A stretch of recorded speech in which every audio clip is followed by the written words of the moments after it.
What is up, Omaash Nation? How are you doing today? I hope you're doing so well and are ready for a new kind of video. I mean, we have done Q&As before, but they've always been like with openings or something. And I just wanted to start this little new series of a monthly Omaash Q&A where I get to answer questions from you, the Omaash Nation, and just have a fun time with it. Think of it like SM Pratt, except way more lame because SM Pratt's way cooler than I am. But this all started because this is one of the perks of being a Patreon member. And I figure since there aren't too many Patreons right now that I would ask people on my Instagram and here as well so that we can have a few good questions and just have a good time together. One of my favorite parts of this whole Omaash Nation content creating thing is to get to know you guys and to have fun with you and just to give thanks for your support. And I think that this is a good and fun little way to do so. So I hope you enjoy these videos. Hope they bring a little value. If you want to ask your questions yourself,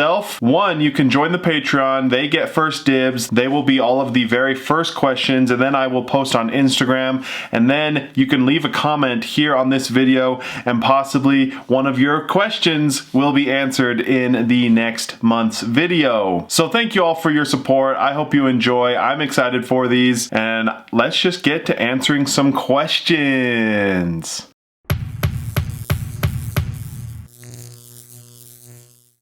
We are back and I have my paper right here full of some very nice questions. And right off the bat, we are starting with the Patreon member. What is your most treasured card in your collection, non-monetary? And this one's always been a little easy for me. I have two. My first is a PSA 10 CP6 Japanese Charizard Holo. It is the card that brought me back into Pokemon collecting. I bought a ton of CP6 boxes on Amazon randomly when they came up on my search history somehow. So thankful for that. I wish I bought more and kept them sealed because they are insanely pricey now.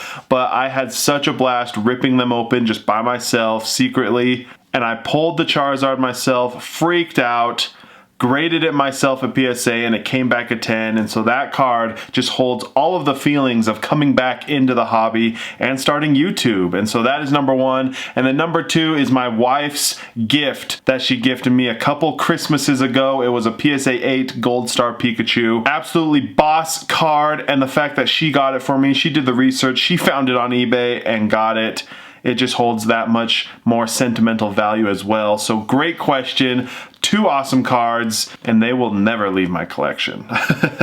Number two, what is your most valuable card in your collection? Most valuable, I don't know exactly, but the ones that come to mind are my PSA 8 Gold Star Charizard. I think that's like $2,500, $3,000. Definitely my PSA 10 Sun Goku Awakened Power. It is the Grail of the Dragon Ball Super World. I think that's around $3,000, $4,000 I've seen recently. And then probably like my Gold Star Espeon as well. It is a PSA 8, and I believe those will go same, $3,000, $4,000. So I don't have anything crazy like tens of thousands of dollars. I wish I did.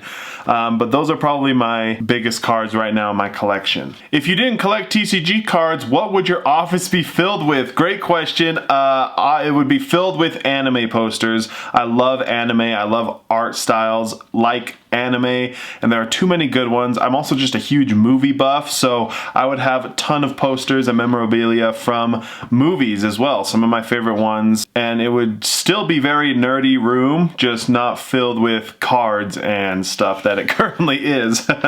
If you would have to move into a smaller office and could only keep 5 cards to display, what 5 do you choose?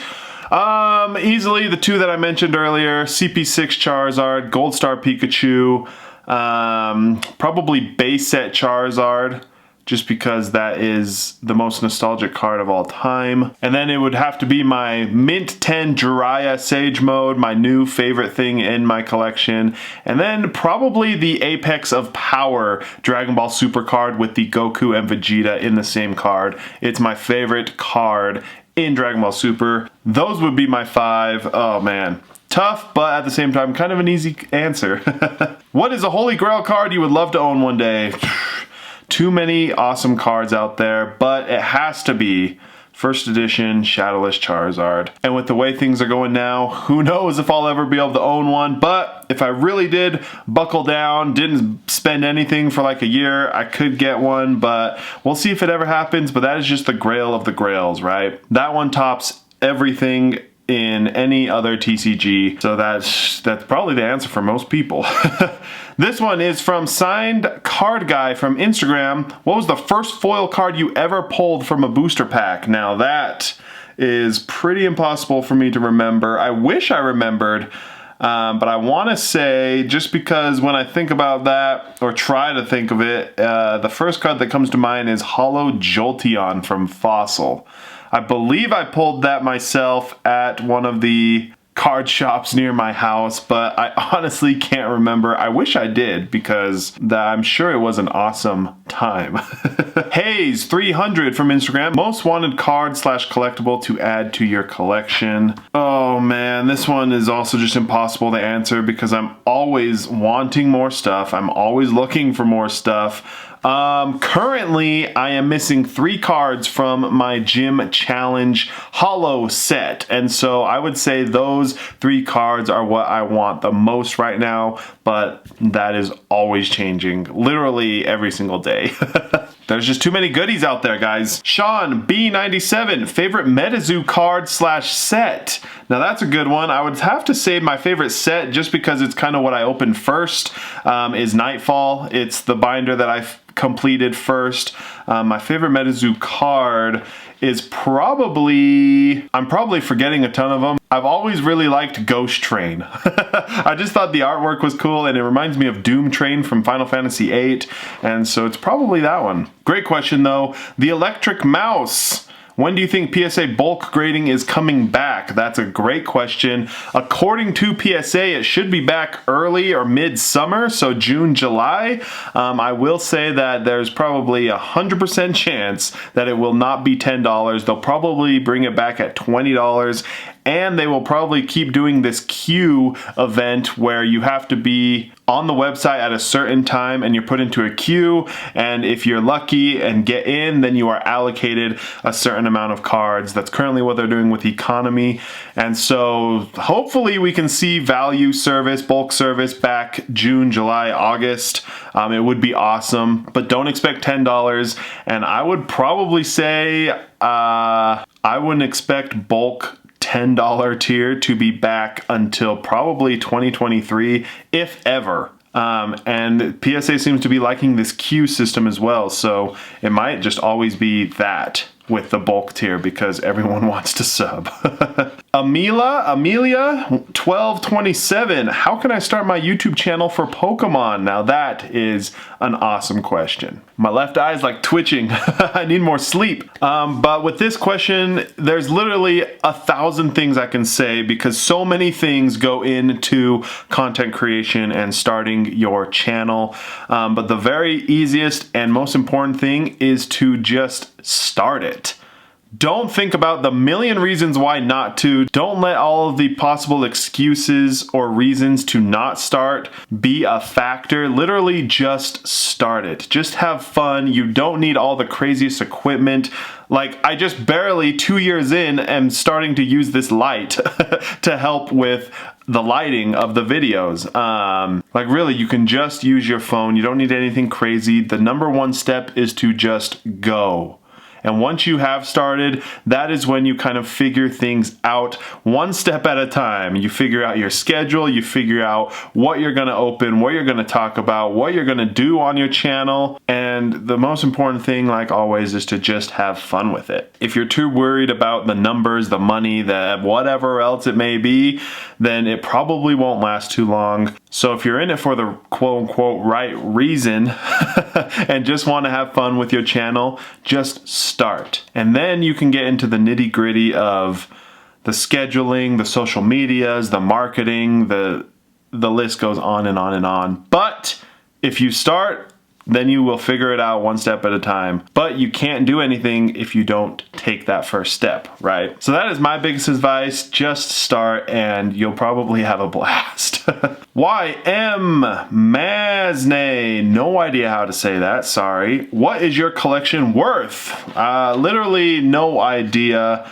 At the peak of pricing, like a year ago, middle of COVID, it was probably close to like $100,000, if not more. But since everything has gone down in price or value pretty drastically, I have no idea. Just quickly glancing at everything, I would probably say 30,000 is a safe number. What I should do is buy that collector, or not buy, download that collector app that Loot Box started and kind of put everything in, because it would be cool to see the values of everything. But yeah, no idea. I just know I've spent a lot of money and there's a lot of money in this room. Asab 2751, what company is grading UPC metal cards? That's a great question. The only one that I know of, well, all of the smaller ones are doing it, like the DSGs, the RCGs, but if we're talking big three, PSA is not, CGC is not, Beckett is. So if you want to get your UPC metal cards graded, Beckett is really your only choice. Unless you don't care about the grading company, then there are a lot of smaller, newer companies doing it as well. Star Heroes DBS. How many DBS cards did you grade with PSA before you felt like you had the eye to pre-grade 10s? That is a good question. It's always interesting to me talking about the pre-grades and being able to tell the condition of a card. I felt like I've always been pretty good at it, just because I've always been the kind of person who is very nitpicky, very OCD, very perfectionist. But with something like DBS, where the cards are made so well, I've only graded a few cards that actually didn't grade a 10, and so with DBS it was never really hard. If it was a card that I liked, I just sent it off and it came back a 10. So it was never really, hey, let's test this out, see if I know what I'm talking about. With me, I just pick a card I want to send and I send it, and I don't really care about the grade. Like, I'm perfectly fine with 8s. But that's a good question. It is something that takes some time, some research, some careful inspecting, but I feel like I've always been pretty good at knowing the grades and stuff like that, so I don't know if I ever really paid too much attention to it. Finally, Flashy WC707.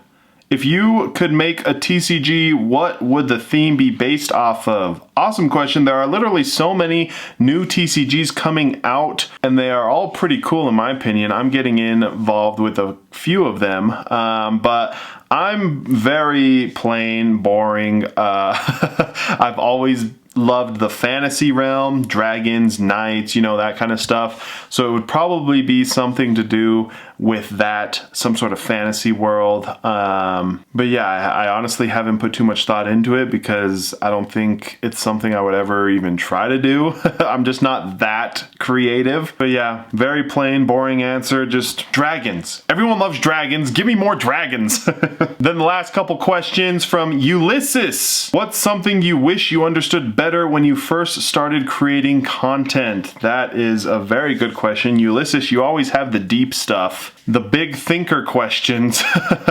I feel like when I started the channel, I just kind of like what I explained earlier, I just did it. I didn't put much thought into it. I just knew I wanted to give it a try and I just went for it. And so I would say, I guess one of the things that I wish I understood better, I still don't understand it, is algorithms. I do not know how YouTube algorithm works, and I don't spend the time to try and figure it out, but if I did, we would probably have a bigger Omaash Nation right now. Because yeah, everyone starts a channel with the intention of growth, and so even though I do know I started the channel just for fun, it's always exciting and cool to see the growth, and that is where the monetization comes, and so growth is always an important factor of it, even though it's not the most important. I wish I did know how to like actually grow a channel, because I have no idea what I'm doing. I'm just here having fun, doing what I love, and whoever wants to join the ride, they're all welcome. And the last one, if all TCG CCGs went away or were banned, is there another collectible or hobby you'd get into? Yes. I've always been a huge fan of coins. I don't know why. I've just always thought they were super cool. I don't own anything, but if I really wanted to, I know I could easily dive into the coin collecting world. It's just something that I've always thought was super cool. Another thing are rocks, gems, stones, crystals. Ever since I was a kid, I thought they were cool. I loved having my little tiger's eye rock and fool's gold. I just think rocks are cool, so that would be something as well. And also something else I can remember, knives. You know, as a kid, knives are just cool. You know, being a Boy Scout camp and then everyone has their knife, there's sharpening sticks or cutting sticks, whatever it is. I just thought knives were cool, and so knives would probably be something. And then the only other thing really are movies. I love movies. Huge movie buff. I could watch movies all day, every day.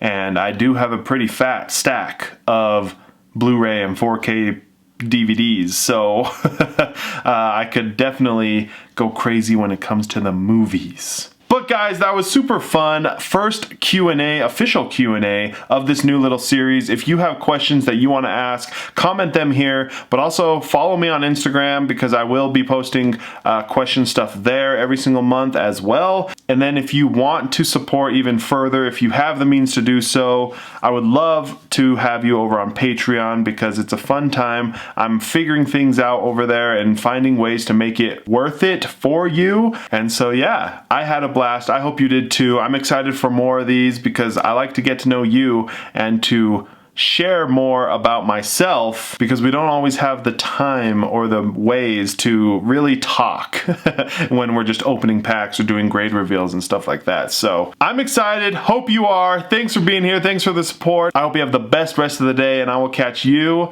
next time.